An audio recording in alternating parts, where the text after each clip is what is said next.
English full మూమెంట్లు ఉంటాడు. ఎందుకంటే దాంట్లోకి వెళ్ళి బయటికి రానికి 4 రోజులు పడుతుంది. నార్మల్గానైతే ఆయన ఈ ట్వీట్ మీరు చూడండి, ఈ ట్వీట్ చూస్తేనే మీకు అర్థమైంది. నార్మల్గా దీన్ని తెలుగులో రాస్తాడు, ఇంగ్లీష్లో రాయాడు ఇంత పెద్ద ట్వీటు.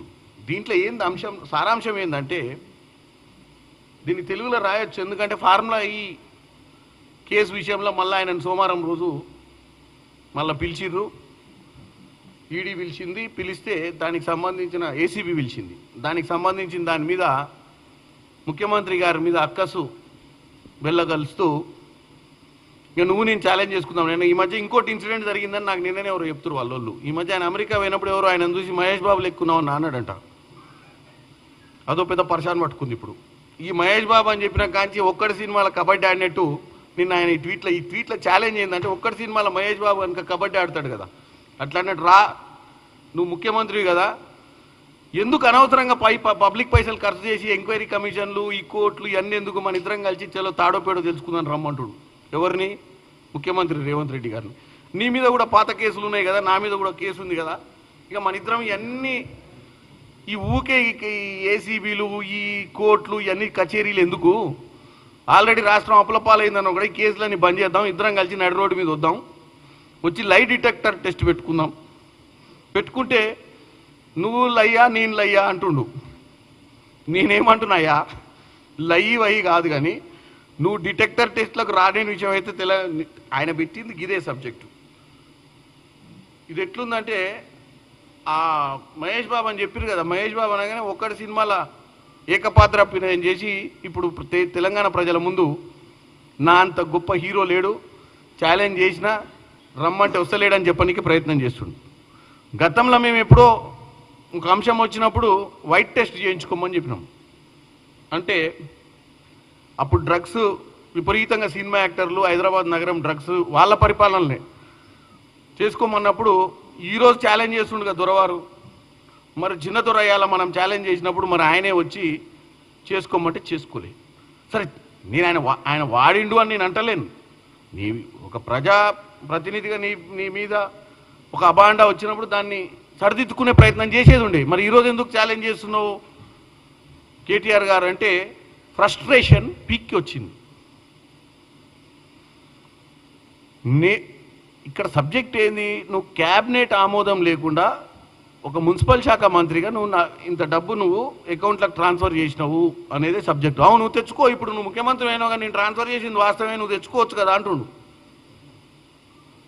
ఇక్కడ సబ్జెక్ట్ ఏంటంటే నువ్వు చేసింది తప్పు కాబట్టి ఎంక్వైరీ నడుస్తుంది, నీ స్వలాభం కోసం ఆ రోజు నీ మిత్రులకు సపోర్ట్ చేస్తామన్న ఆలోచనతోటే నువ్వు క్యాబినెట్ ఆమోదం లేకుండానే నువ్వు ఒక మున్సిపల్ మంత్రిగా ఉండి స్వనిర్ణయం తీసుకొని నువ్వు ఒక అకౌంట్లోకి వెళ్ళి ఫారెన్ ఎక్స్చేంజ్ అంటే ఆర్బీఐ గైడ్లైన్స్ ప్రకారం పర్మిషన్ తీసుకోకుండా 44 కోట్ల రూపాయలను నువ్వు ట్రాన్స్ఫర్ చేసిందనేదే నీ మీద అభియోగం. అంటే ప్రజలకు మనం ఏం చెప్తున్నావు, అవునబ్బా నేను కొట్టినా, ఎందుకు కొట్టినా, నేనేమన్నా నల్ల పైసలు ఇచ్చినా, తెల్లయ్య కదా కొట్టినే అంటావు. తెల్లయ్య కాదు నల్లయ్య కాదు, నువ్వు కొట్టుడే తప్పు అనేది ఇక్కడ.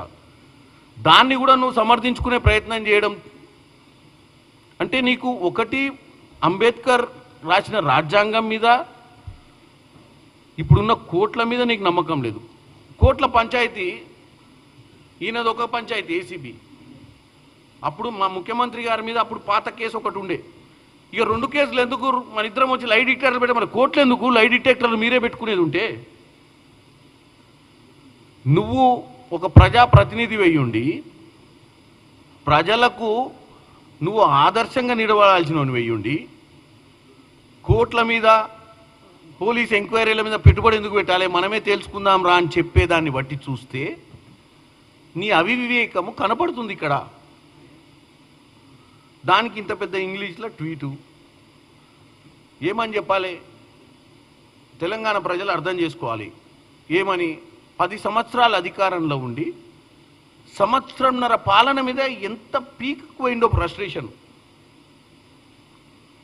10 సంవత్సరాల పాలనలో మీరు ఉన్నప్పుడు మీరు చేసిన తప్పుల గురించి ఏ రోజన్నా ప్రతిపక్షాలు ప్రతిరోజు ఇట్లాంటి ఇంత పొడుగు ట్వీట్లు పెట్టి తెలంగాణ ప్రజల మధ్యన విషబీజాలు నాటే ప్రయత్నం ఎవరైనా చేసిర్రా? నిజంగానే నేను బీజేపీ అడుగుతున్నా, మేము కూడా పొజిషన్లు ఉన్నాం, బీజేపీ వాళ్ళ పొజిషన్లు చాలామంది, చాలా పొలిటికల్ పార్టీసు, చాలా పొలిటికల్ లీడర్సు నీకంటే మంచి ఇంగ్లీష్ వచ్చిన వాళ్ళు కూడా ఉండే.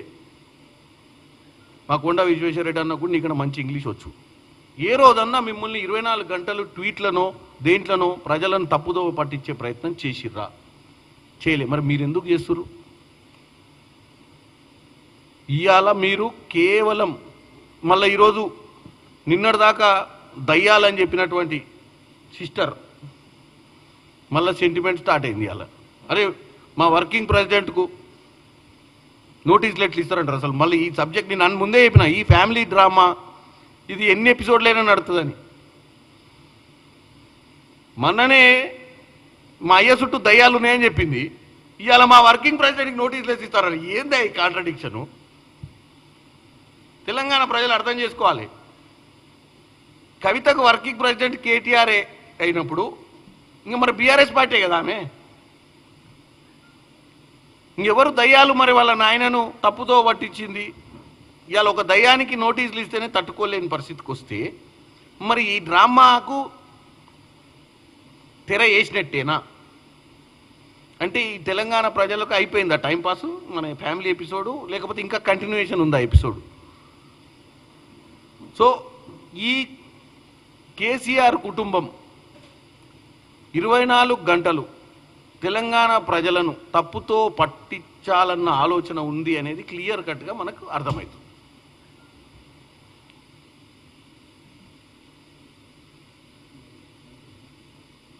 ఓకే, నమస్కారం.